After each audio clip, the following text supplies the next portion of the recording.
Welcome. In this episode, we will begin our third unit on early imperialism. We will look at how and why this European imperialism and colonialism starts, how and the main motivations for European imperialism.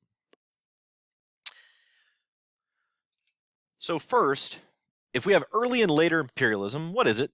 How did it happen twice? You might define imperialism as the domination of the weak by the strong, not the small by the large. Some people say, it's large countries dominating small ones, in which case Canada and Russia and China would be dominating other countries with imperialism. That's not necessarily the case. Some of these countries are very small. How do we define a stronger country that might dominate others? They might have a strong central government, a centralized king with a bureaucracy and an administration that answers and responds to that central government. Secondly, financial resources. This is a theme we'll develop throughout the unit that governments have essentially three ways to raise money. They can tax, they can borrow the money, or they can simply make more.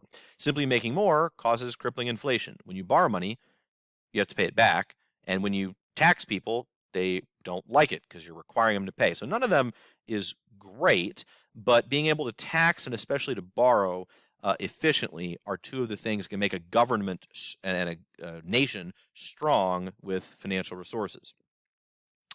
The other thing I see with students when talking about wars is they often will mention casually as a throwaway comment in their essays about how this country or that had a home field advantage and they knew the land and that gave them this big advantage.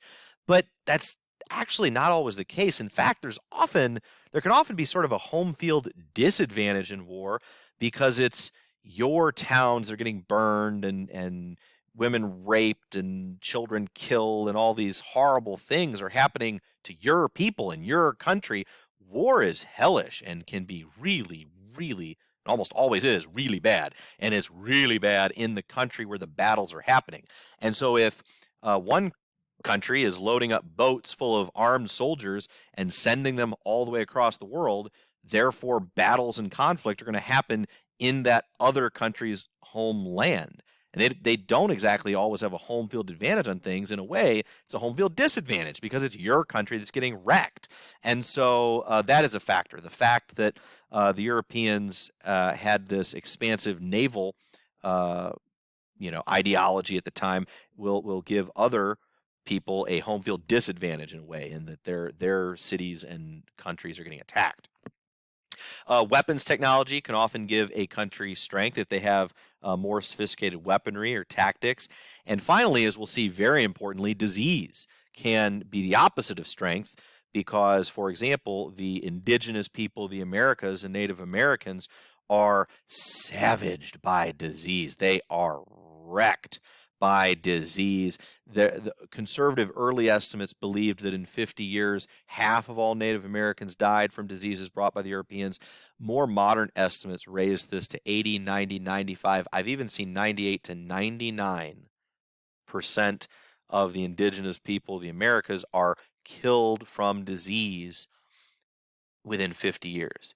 Kind of puts the COVID in perspective when you consider numbers like that. 99 of every 100 people dead of disease. That's just utterly devastating and very difficult to be successful in war when you're suffering disease rates like that.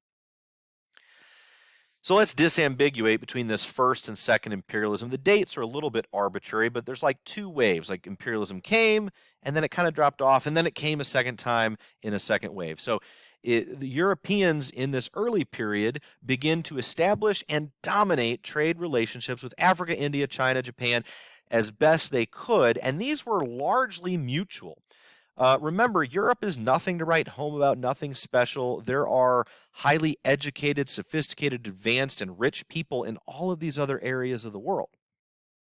And so the Europeans are trading. They're kind of the beggars in this situation who really, really, really want stuff from other parts of the world. It's this eager desire to get stuff from other parts of the world that makes them try to move heaven and earth to get there and to trade with them.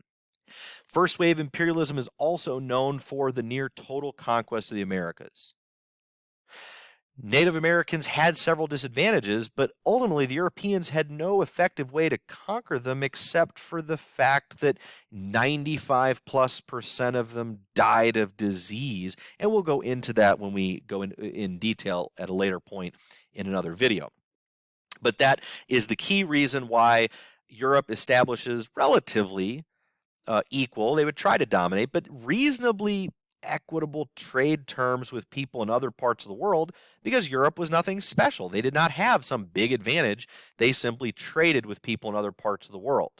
The Europeans, especially the Spanish, really took over all of the Americas because the people living there were so devastated. And it gave the Spanish especially, but also the English and others, the opportunity to conquer the Americas entirely. Because Europe was technologically comparable.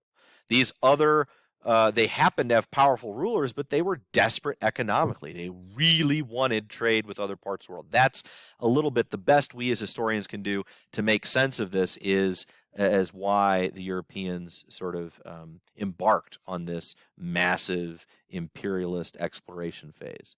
Second wave imperialism is probably what many of you are more familiar with. Why?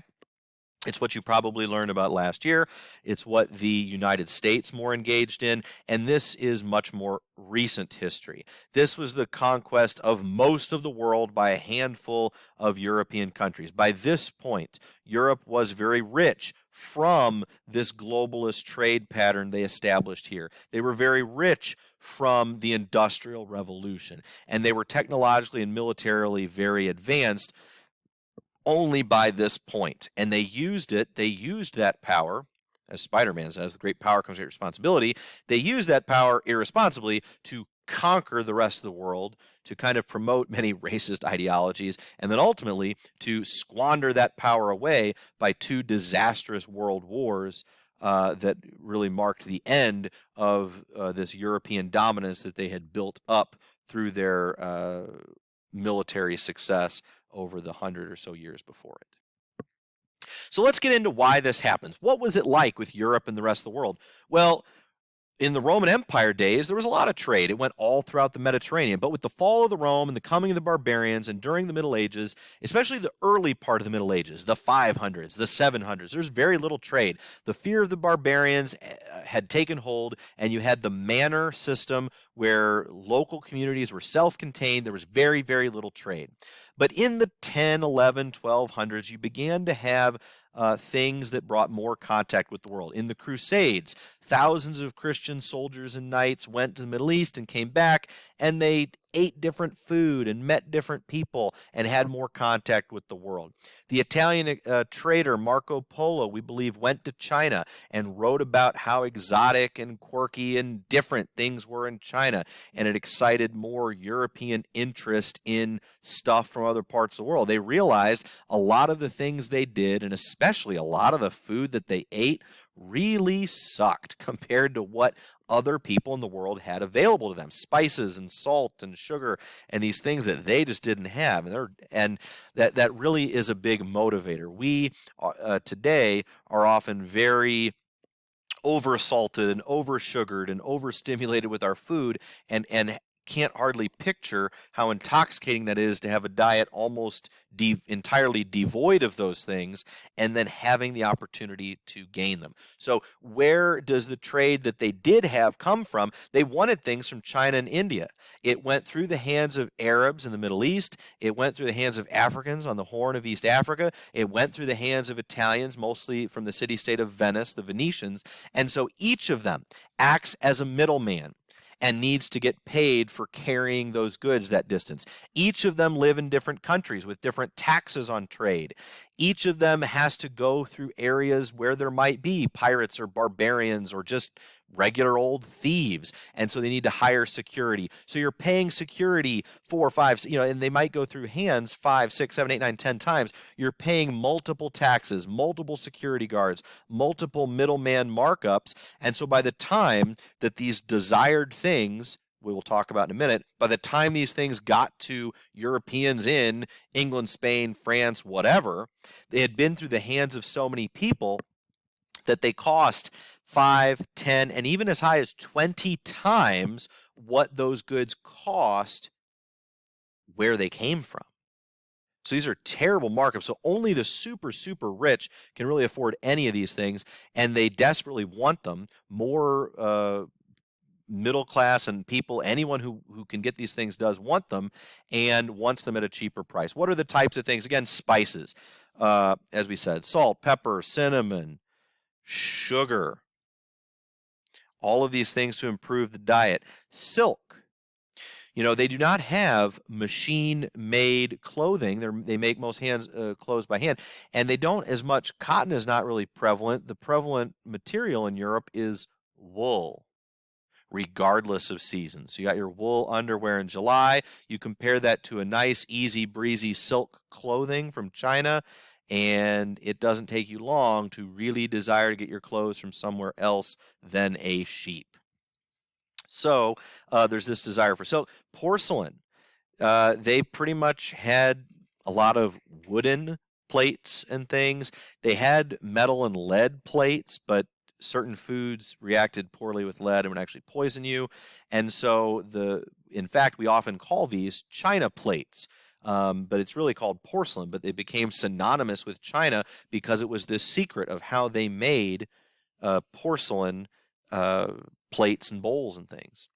Why was seasoning such a big deal? Well, the Europeans had a very bland diet. You have to remember refrigeration doesn't exist. So salting something can help preserve it. And if it spoils a little bit, the more heavily you season it, the better you can cover the fact that what you're eating is a little spoiled. They used to say it was so valuable that a sack of pepper was worth more than a peasant's life, which is sad, but potentially true.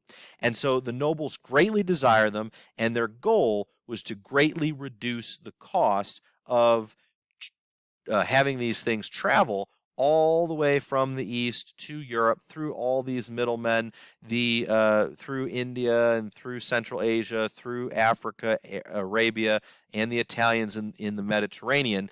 So they sought to sail around Africa and go straight to India or China and lower the cost and keep the profits for themselves. And so that is that chief economic motivator, and that is where we'll pick up next time. Thanks for watching.